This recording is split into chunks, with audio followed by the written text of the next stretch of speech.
Mara nyingi wafanyabiashara wanajiuliza kwa nini biashara zao hazipigi hatua au zinakuwa dormant kwa muda mrefu. Leo nitakwenda kukujuza sababu 5 za msingi kwa nini unahitaji kufanya tangazo kwa ajili ya biashara yako. Naitwa Director Bantu wa T-Media. Baki nami.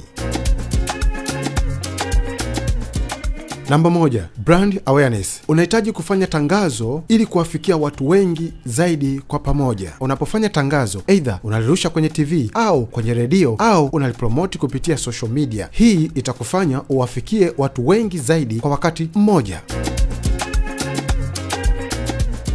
Namba 2, kuongeza mauzo au kwa kimombo increasing sales. Unapofanya tangazo kwa ajili ya biashara yako, tambua ya kwamba utaitangaza biashara yako, utawafikia watu wengi, na hii itaongeza mauzo na wateja wapya kwenye biashara yako. Sababu namba 3 kwa nini unahitaji kufanya tangazo kwa ajili ya biashara yako: attract more customers, ama kuvutia